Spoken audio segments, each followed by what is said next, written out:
All right, are we doing this? Are we doing it? Yeah, we're gonna do this. Okay.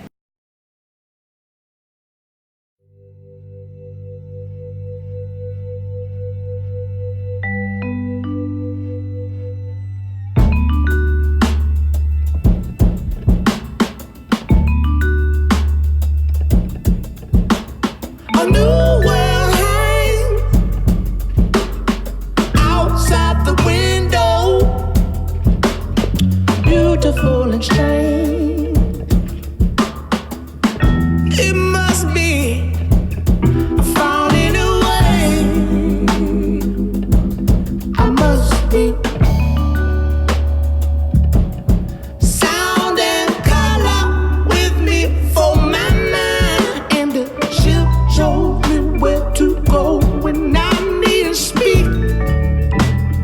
Now fall down, now fall down, now fall down, fall down, now fall, fall, fall, fall, fall,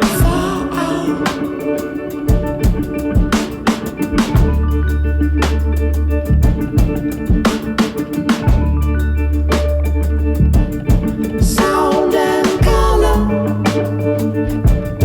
with me in my mind. Sound and color, try to keep yourself away. Sound and color, this life ain't like it was. Sound and color, I wanna touch a human being. Sound and color, I want to go back to sleep. Sound and color, ain't life just off the street. Sound and color, I wish I never gave it all away. Sound and color, no more the fever setting up the sun. Sound and color, love. Sound and color, love. Sound and color, love.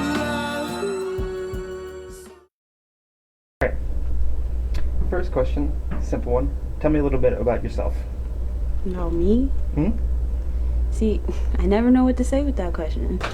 Sure, my name is Catherine. I'm a senior from Huntersville, North Carolina. Hi, I'm Lenondora Edmond. I am obviously a senior, but I'm specifically a senior intern for the Bonner Leaders Program. I'm Cameron C. Cameron Cochran.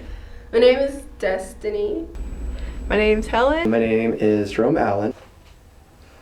Well, my name is Jessica. My name is Cameron Bynum. Hello. Sorry. Hi, my name is Samira. My name is Amber. Hi, this is Mia. Why did you join the Bonner program?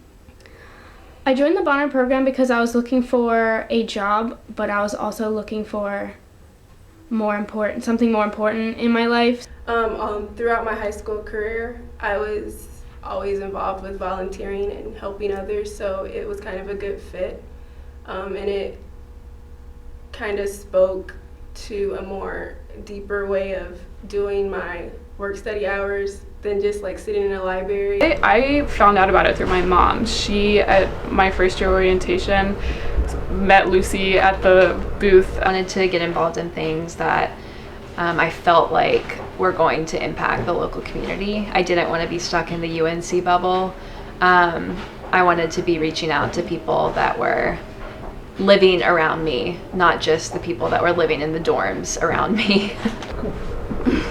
What initially drew you to your site placement?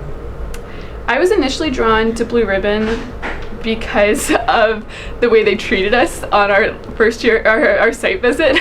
They were the only site that had food, and so I really liked that. I would say Miss Bailey definitely sold the show. The kids. I love kids. I still act like a kid, so I don't know. When I first got here, and at the time Allison was the executive director, just the way that she presented what we would be doing here, it just really interested me. Like, I love the idea of actually going to the school and working with the children and just coming up with lesson plans and everything.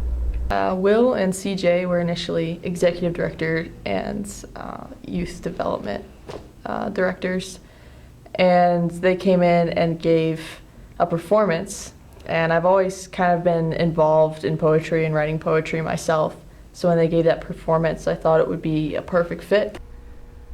What would you consider one of your largest achievements at your site? Largest achievement. It would have to be getting the Family Success Alliance grant. It was given to us on a fly. I just remember us all working on it on a Friday, and I kind of had it headed, and it was extremely, I didn't know if we were going to get it done. But when they told us that we won for our region, I was, I guess, really excited about it because it was like our first grant for the empowerment, and I really enjoyed being able to say, oh, I gave you guys this. One of the first things that really made me proud is within my first year, I helped make and design a logo for the Street Scene Teen Center, which seemed like so small. Like, I helped Photoshop something, I helped design something. Plenty of people do this on their day-to-day job, but I remember being proud of myself because I knew nothing about the process beforehand, and so working with a student artist at the time and with my computer, downloading that software and figuring out how to like really craft something that became the logo that the Teen Center uses now really made me feel like I like imparted something to them. And I felt most proud when I saw that logo get put onto a t-shirt that I own now. I actually wore it for my birthday the other day because like it's really amazing to like make something and then see that come to fruition. And Throughout your 4 years here, what was something that you struggled with? I would say I probably struggled with my time. I think managing, like, definitely time management. But definitely time management. Just like a lot of honors, I think, is time management. The biggest adjustment and the biggest problem I had throughout the years was time management, because it's really hard to juggle a full course load, and a lot of times what you log as hours in this program, I was usually doing additional hours throughout the week just service hours, making sure everything was running smoothly.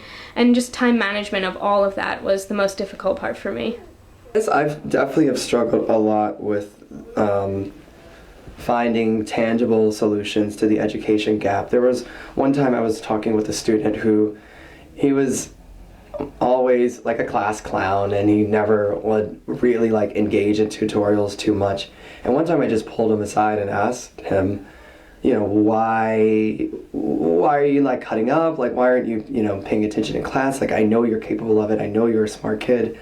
And he told me because when I'm in the honor classes or I'm in the other classes, I feel as if I'm an outsider. I don't, I'm not white. I feel like I don't belong. And that kind of like lesson or moment has really like guided the way I interact with students. So I found that to be a challenge greater than myself. Can you describe one moment that you felt that you really made a difference? So I just started working at this center, and I was working with a child here. I noticed some patterns in his reading that I called attention to them through the director here, and she relayed it back to the school, so they recommended him for testing, and it turns out he does have a learning disability, but he's now getting that help that he needs. Because I was paying attention to him and what was going on with his reading, he's getting glasses and he's getting more support and more directive education towards how to overcome his problem, and it's been a huge improvement, and it's really been something that I've been very proud of and very grateful that I had the opportunity to play that kind of role. It was my first year. I remember I was at school tutoring during the daytime, and I didn't really think that I was like making a difference with them because it was my first year tutoring. I barely knew what I was doing. And at the end of the year, not only that I could tell that I had made a bunch of progress, but also they all made me like little individual cards or like gave me little gifts. And it was so cute. And even the teacher, she gave me a $25 gift card to Target. And so like I felt like I really like made an impact, not just as far as school, but like personally in helping them to grow as a person more. So I think it was now 2 years ago. It was my sophomore year. And we were, Ashton and I, our executive director, we were delivering food when it was like snowing. It was snowing so terribly, and the roads, that was the time when the roads were like, everyone just stopped. The buses stopped running. The roads froze over within a matter of 30 minutes, and we were going to the Pritchard Park and Trinity apartments that are kind of behind Franklin Street, and there's this big hill that you have to go down to get to the Pritchard apartments, and we couldn't drive down the big hill, so we started walking down the big hill with all these bags of food that we were trying to deliver to the kids. And there's one apartment in the front apartment complex where there were 3 little girls that lived there, and they're Asian, and they look out the front door and they see the table bag, and they're like, "Oh, I'm so happy, thank you, thank you, thank you." And you truly realize like how important the food is to these kids. Yeah, one of my students was in a fight with her best friend. They had a falling out basically, and she thought that she had wronged her or talked behind her back. And it was a moment where I just had to like she was very emotionally just like distraught. And I had to take her aside and just, instead of being a mentor or a person who is of a older, higher position or whatever it is, I just had to break it down to a very empathetic level of like, you know, I understand. Like, I also have lost friends as well, and it sucks. I mean, it's not fun, but I found it to be an impactful moment because I was there for that student, and after that we had a greater connection of like talking to one another, and it made tutorials run even smoother for her. And I felt as if like she started to ask me more questions that just wasn't about school, but it was just about life in itself. The people here that I see come in and out of the teen center are real people. They have real lives. That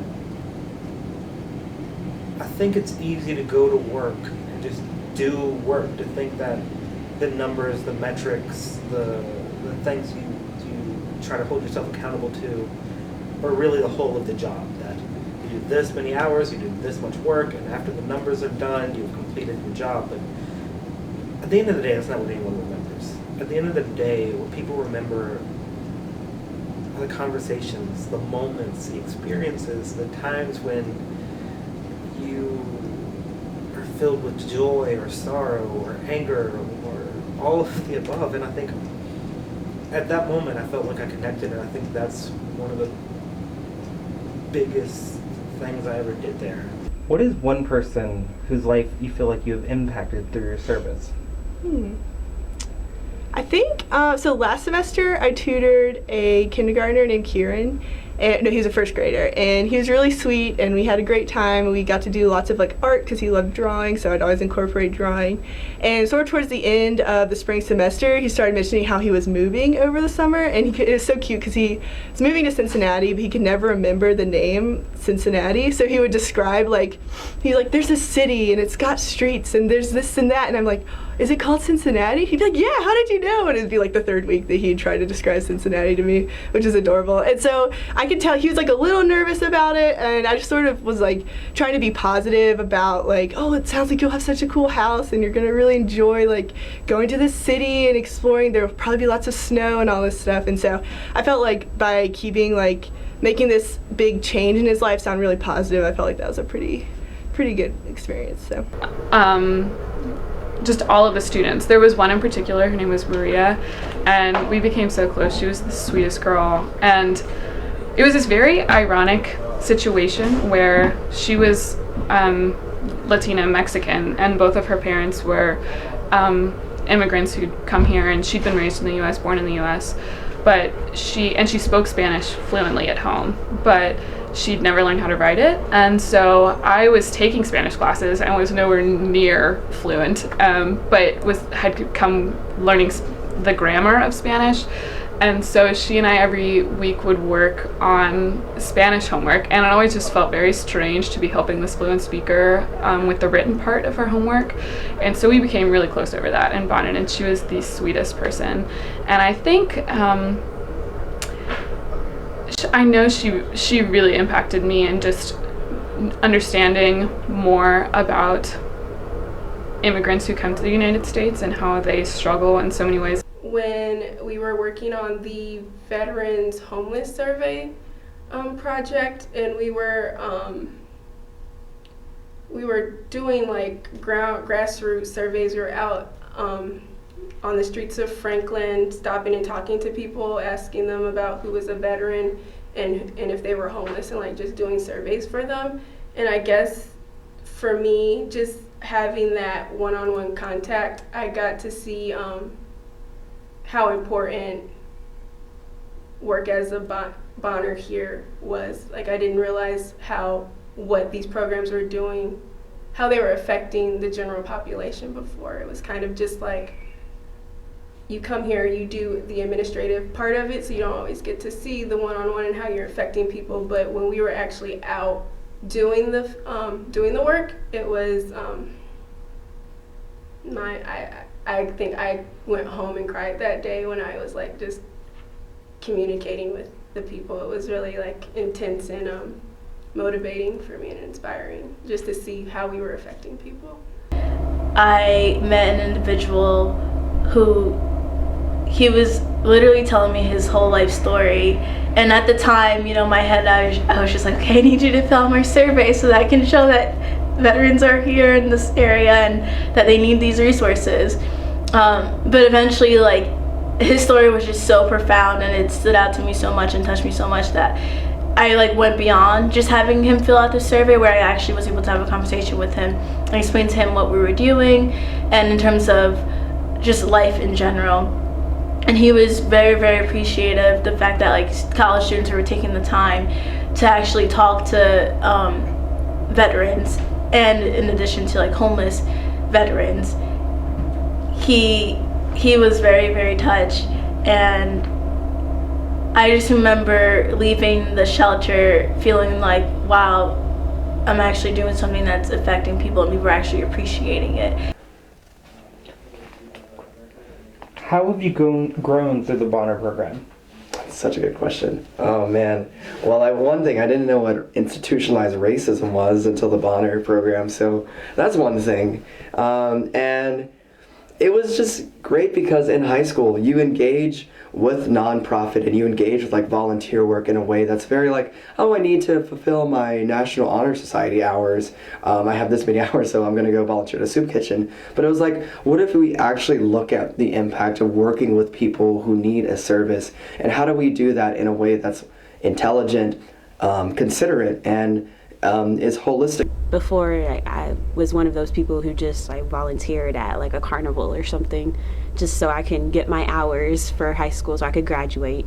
But here I learned more about the impact that I'm actually making when I do community service that helps others and actually works towards actual issues. There are little things that you can do that can make a difference in an individual's life, and those are worth it. Even though you might not be helping the world, you're helping that one kid, and I think that that's definitely something that I learned. I think I came into the Bonner program a few years ago really committed to the idea of social justice, and really committed to like, yeah, I wanted to like use my life to serve other people. But I think that I've learned over the past few years that it's not just a situation or an instance that I'm going to serve someone else with my talents and my resources and things like that. I think I've been put in my place a lot of the times, just understanding that I don't have really anything to bring to the table. All I can do is connect people to what they say they need, and all I can do is listen to people and be with people and communicate and have community with people. And so I guess over the past few years I've learned that service is not about what you can do. It's about the community you can develop with the people that you're empowering and with the people that you're working with, and it's about just trying to put yourself second in order to see other people first. I think the Bonner program, through the workshops that we do and the service kind of coming together, has really helped me reflect on my values, and it's helped me grow within that sphere. I came to UNC not really understanding other groups for myself And while I was open to differences in personalities and cultures and race, I didn't understand where these other cultures and people were coming from. And Bonner has helped me grow to not only push myself in the service realm of things, but to push my own values and beliefs and to try and be a better person who just loves and cares for other people. And I think in the last 4 years, I've learned so much more about race and privilege, and that's just something where I came from a high school that was 60% black and 40% white, and I didn't really think about it. It wasn't something that we ever talked about in classes. Why are all of our honors and AP classes filled with white students when the majority of our school is African American? That's something that I always just took for granted and never thought about, and that's not right. That's not okay.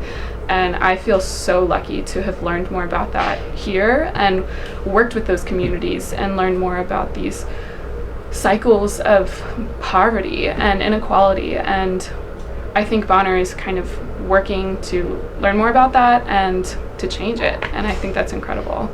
In your own words, why is the Bonner program important? I think the Bonner program is important because it allows students who might have to choose between working a job and doing a service opportunity to not have to make that choice. I remember talking with Richard about how it was supposed to be this sort of grant or scholarship program for students who want to do service, and the fact that it took so many years for anybody to figure out that that's a worthwhile thing to do is troubling, because the Bonner program here and elsewhere beyond really makes the world so much better, because we have people who are dedicated to doing work and being able to afford that.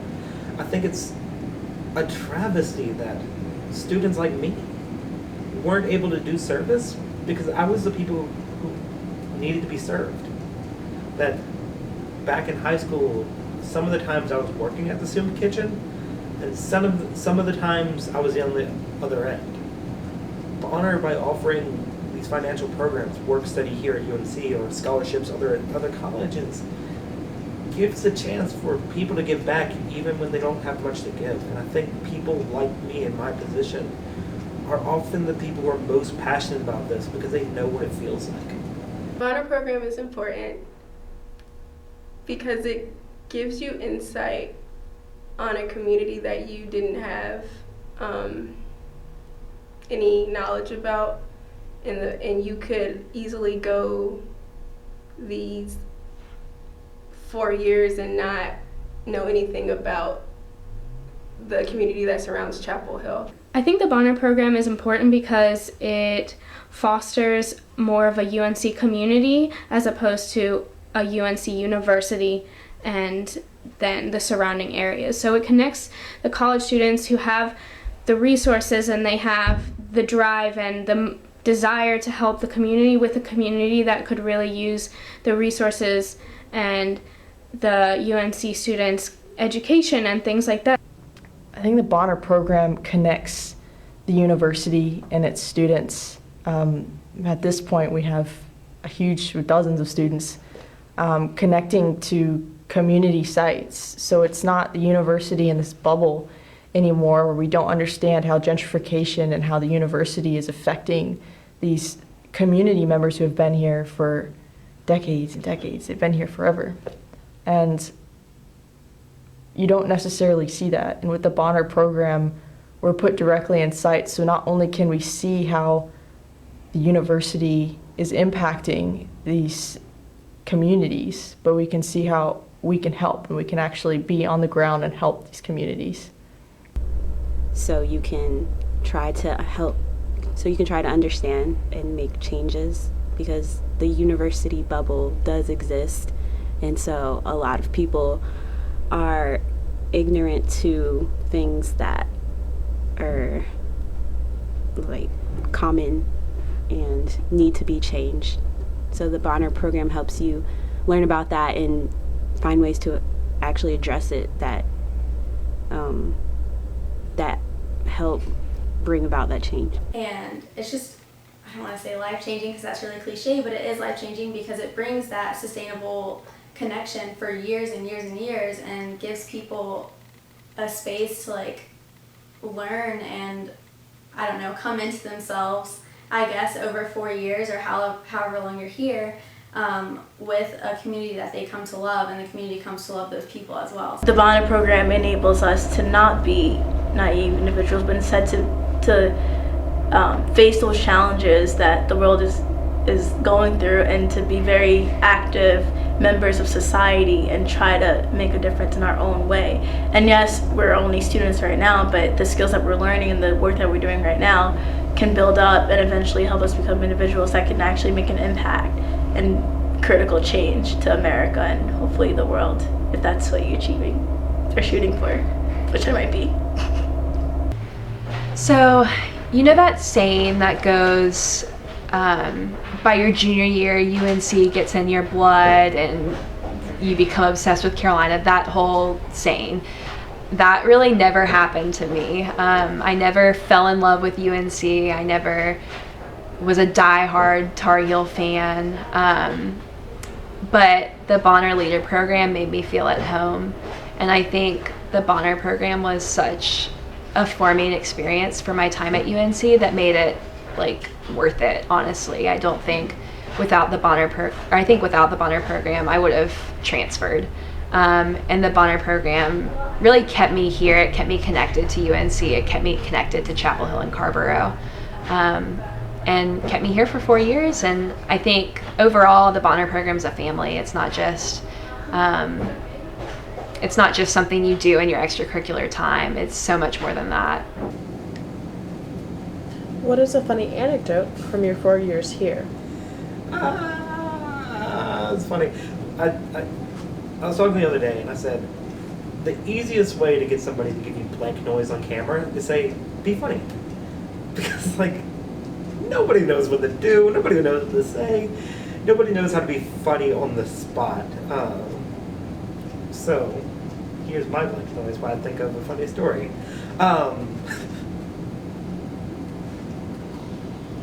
What is a funny anecdote from your time here in the Bonner program? Oh boy.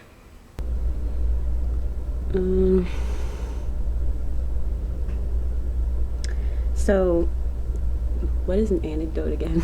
I forgot. Story. Yes. Okay, I see. So at the end of the year, or towards the end of the semester, we have to create a social justice story with our tutees, and one of my tutees freshman year, I explained to her what social justice was, and she got right on it and wanted to make her own story. I didn't even have to help her or anything, and so her story was hilarious. She was a white student, and so her story said that I was black and my family was white, and I got treated really unfairly, so I ran away to my cousin Taylor Swift, and I followed the North Star to find her. And then my parents got really worried and they ended slavery, and then I came home. And like at the time it was Black History Month, so I understood like the context for her story, but just the way that she phrased it was just hilarious to me. And like I tell that story all the time when we're doing social justice books, and yeah. What's funny is that I just recently learned what anecdote means. That's kind of funny, right?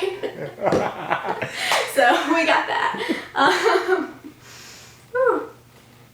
What's funny? Like with the Bonner program or with table or what? Funny from your 4 years here. Okay. Funny. Sarah Howard. She's hilarious. That's funny. That's what's funny to me. I miss her so much. She's studying abroad this semester, but just like walking into the Bonner meetings on Monday, seeing her face, like listening to everything she says, I'm like, that's hilarious. That's funny. Oh man, first one that comes to mind is like first day at work. And I was really nervous because, you know, it was like middle school students, and I was just like, oh, they're gonna like tear me apart. Like middle school students are sassy. Like they're not too shy to tell you how they really feel. And you know, I was tutoring this one kid. This other kid like wanted to go to the bathroom, and I was like, yeah, sure, go to the bathroom. Like, just, you know, come back in like at least 5 minutes or something of that nature, or make it quick. And you know, I hear a knock at the door, and I'm like, okay, well, someone's knocking at the door. And then my co-facilitator opens the door, and it's a kid, and he's like dropped his pants, and he's just like underwear and shirt. I'm like, what are you doing right now? Like, I didn't know what to do. So in that moment, I was like, well, this is gonna be middle school for me for the next, you know, 4 years. Just a few questions, Okay. last ones. Mm-hmm. Since this video is basically going out at the end of year ceremony, and like friends and family and your site leaders will be there, what is something sweet that you would want to say to your site leader? I just want to say how great and helpful that she is. She's amazing. The way she works with the kids and the way that they respect her, but at the same time listen to her, is something that's super inspiring for me. And she's always there with a smile, no matter how long her day has been. She's just been really great and a really great inspiration for me and a really great influence. She has so much patience, so much more patience than I have. I could really learn a lot from her. Laura and Ashton, you have both molded me as an individual, but also as a Christian. And you have prayed for me, and you have cried with me, and you have developed a personal relationship with me, and that's really, really important. And it's something that I will lean on for years to come. And I'm gonna get emotional. I get emotional. But I just really appreciate and love you both deeply. To my site leaders, they're the best. I mean, I couldn't have gotten any luckier with Ashton and Laura. Not only have they been my site leaders, but they've been my friends. As I've been planning my wedding, they helped me with Pinterest and showing me ideas and suggestions from when they planned their weddings. And I think I got much more out of this experience than just job experience. I got friends, and that was ultimately what I came to UNC for. I came to UNC to get an education, but also to develop lifelong friendships. And Ashton and Laura became great friends of mine, and I'm really lucky that I got placed here with them as people who were leaders to me. Hi, Empowerment Inc. I do miss you guys and being in the office and being able to work along the other Bonner leaders. But I do want to say thank you so much for the past 3 years. I've definitely learned a lot about myself and a lot about community organizing and a lot about what it takes to be a member of a community and be an active leader in terms of helping make a difference in people's lives. I was wondering if you wanted to take the opportunity to say something sweet to your site leaders. Oh yes. Oh my goodness. Yes. Okay. I want to thank Miss Bailey, Miss Sarita, and Miss Davis for everything that they've done. I remember when I first came into Empowerment my first week, and I was scared out of my mind because a lot of the work seemed intimidating, but they have definitely fostered and listened to me throughout these 4 years, and I definitely can say that I am a better woman because of them, and thank you for everything that you've done. Looking at you. Okay, so I'd like to say to my site leaders, Megan and Alexandra and Brenna, thank you so much for 4 wonderful years.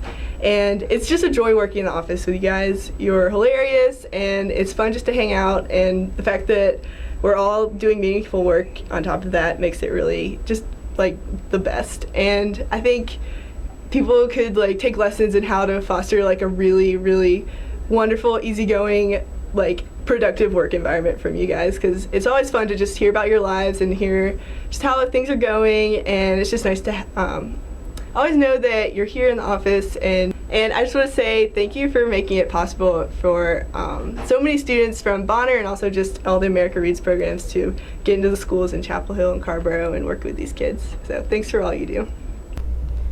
These past 4 years, I've definitely learned a lot, and It's been fun working with Scale, from the office hours and our random conversations with Megan and Alexandra to tutoring at my site and even the team meetings. I don't think that my Carolina experience would have been the same without Scale, and it's bettered my experience here and me as a person. So I appreciate everything, and I thank all of you guys, Gabby and Alexandra and Megan and Brenna. So thanks, guys. So nice. Okay, so for Will, I just want to thank him and say that he really showed me how to be reliable with an organization and how important that is, that people are leaning on you and they need you, and to remain strong with that and to recognize that as a serious responsibility and take it on. And I think he did that. And it taught me a lot about not only running in an organization, but how to be a leader and how to not only be a leader, but to be a source of wisdom, if that's the right word. So he was easily somebody to go to. Kane and CJ as well, great leaders, really knew their craft, and at the same time you felt like you could go to them. So I want to say thank you to you guys, because you guys are awesome and you taught me so much, and I'm so proud of where you've gone, and I really hope that you're having a great time and it only goes up from here. Same goes to Samatharan as well, taking over an organization after 3 key members left, on top of having a tiny little baby. Quinn is very adorable, but that's huge, and that just speaks to me about the power of women and how much that we can do. And it's really been an inspiration to me to see that, to see somebody be able to be an executive and an amazing grant writer and an amazing mother and an amazing wife and all these things at once. It's really empowering as a woman. And Samatharan, good God, you are the most hard worker I have ever met. I am convinced you don't sleep. You probably don't even have a bed to sleep in because you're working so constantly it's unnecessary. I met you a couple years back, and at the time you were working with the Teen Center and working with Sacrificial Poets and becoming a mother, and in each role and in each job you were always so passionate, always so willing to keep going and do the extra step and do what was necessary to make it really function. And that is so inspiring. That is just, having someone to help motivate you like that was so necessary for me, because not many people talk about it, but this work can get overwhelming. It can often get tired, and I really appreciate the energy you brought to it every day, and your willingness to stay with the Teen Center through thick and thin, through all the rough stuff and all the great stuff, and be there for us and be there with us and help inspire us. Oh man, George. Well, let me start with my first site leader was Teresa Bunner. Miss Bunner, you're really funny. You're a really cool person, and I'm really glad that I got to work with you when you were in Blue Ribbon. I felt as if I could always trust you, and that you always had an amazing ability of gauging what I needed in the program. So I really appreciate your guidance when we worked together. Amatula, I really enjoyed working with you too. You were you hopped on to the Blue Ribbon train really quickly and very efficiently, so I really appreciate having the chance to work with you when I did. And George, I've known you for so long, and it's so cool that you're my boss now, and thank you for allowing me to really grow in this position, allow me to engage in a team of people that are really dedicated to Fusion Youth Radio and the Jackson Center. I felt as if I've gotten to improve skills that have always been dormant inside of me in terms of efficient grant writing and being a leader, but I felt as if you've allowed me to really flexibly grow those very marginal skills. So I appreciate you, and yeah, thanks.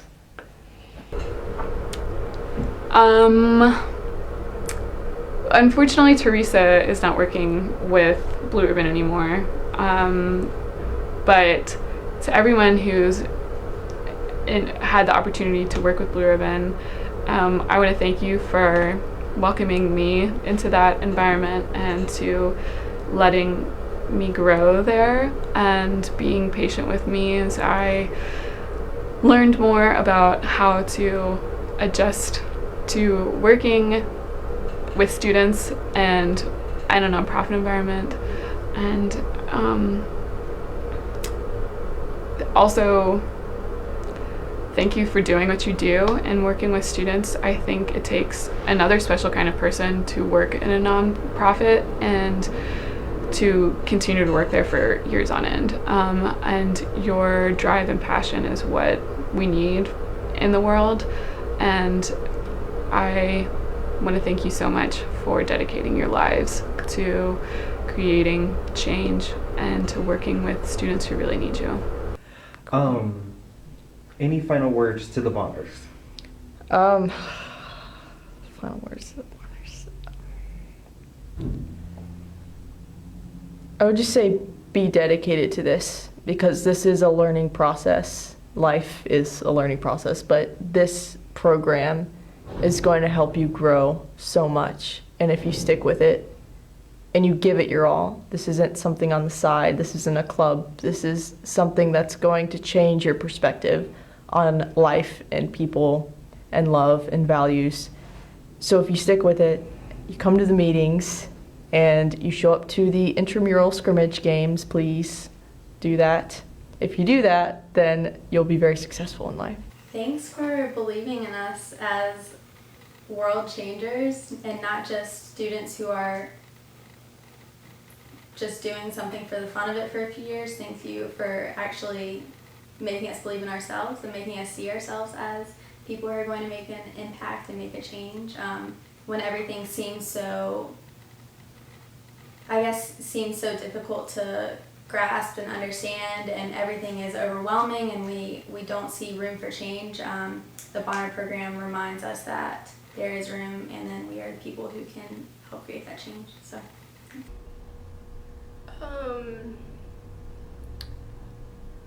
don't forget why you joined the program.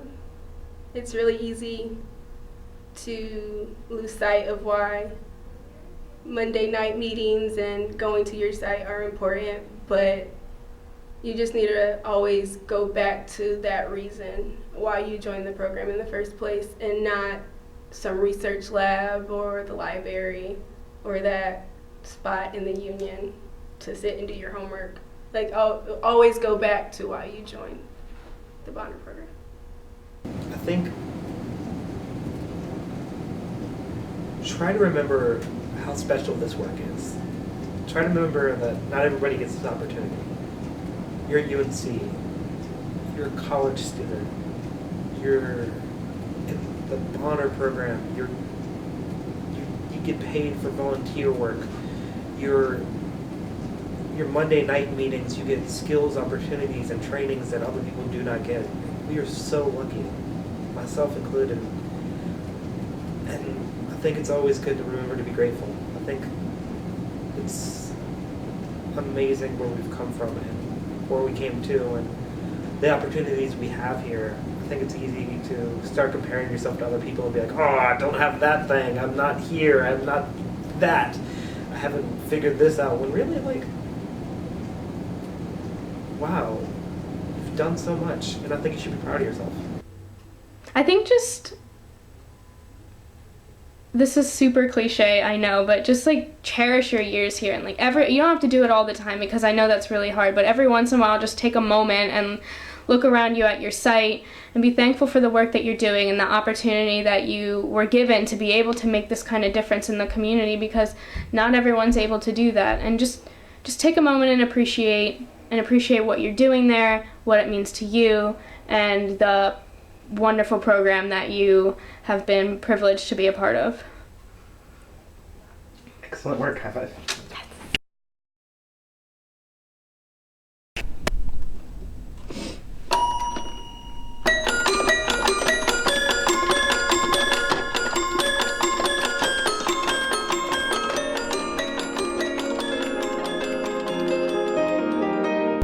What did you have for breakfast? I had cheese for breakfast this morning. It's not very healthy. And pecans. Hey, cheese is a healthy fat. Cheese is important for a complete, wholesome diet according to the government. And you should do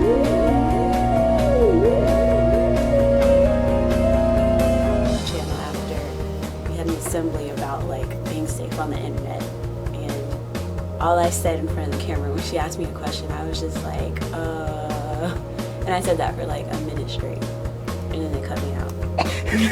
Then I watched the news later to see if I was up there. You didn't make the cut that time? No, I wonder why. my ums weren't good enough. Did you enunciate the ums? I did, like it was very vocal, and you could see that I was clearly confused, and she still didn't.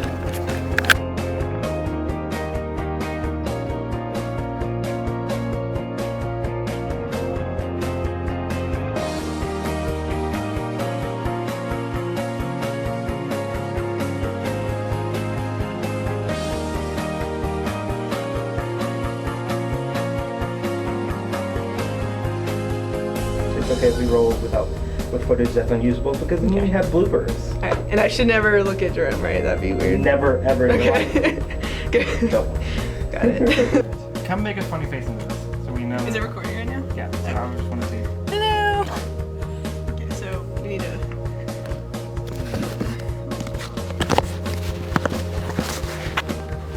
They just need to like. Anything you want to say before we start?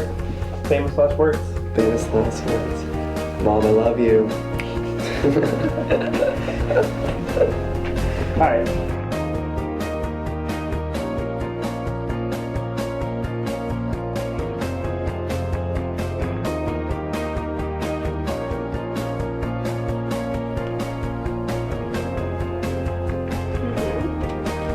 Yes, we can help you with that here at Empowerment.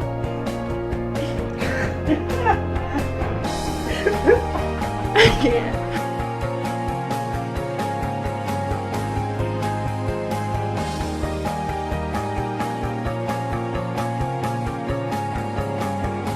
Really great. Hi. No, you're okay.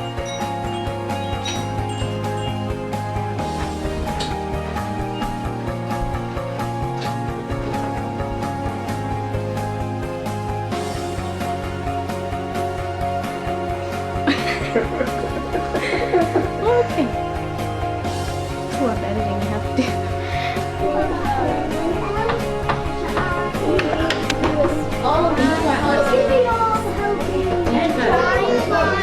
How many toys?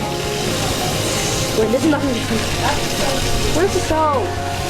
So, I will never forget the time we were at a Monday night meeting, and Sotos, who graduated now, he told us the story of the time that he went to the gym and this guy had asked him to spot him or something crazy, and it was one of the funniest stories I will remember.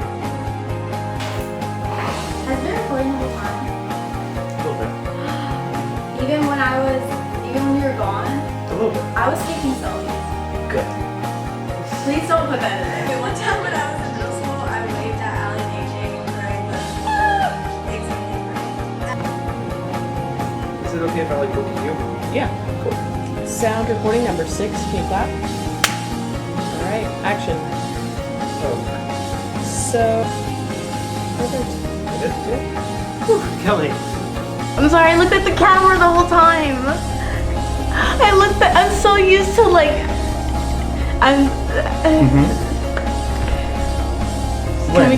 Can we just delete those? Come here. I'm so done.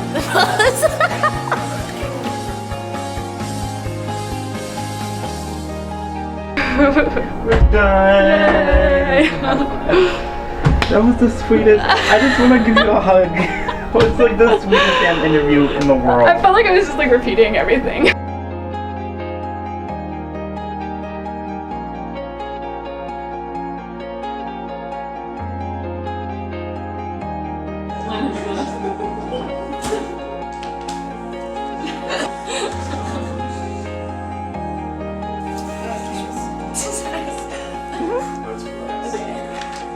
I'm just gonna, I can have to advise or something.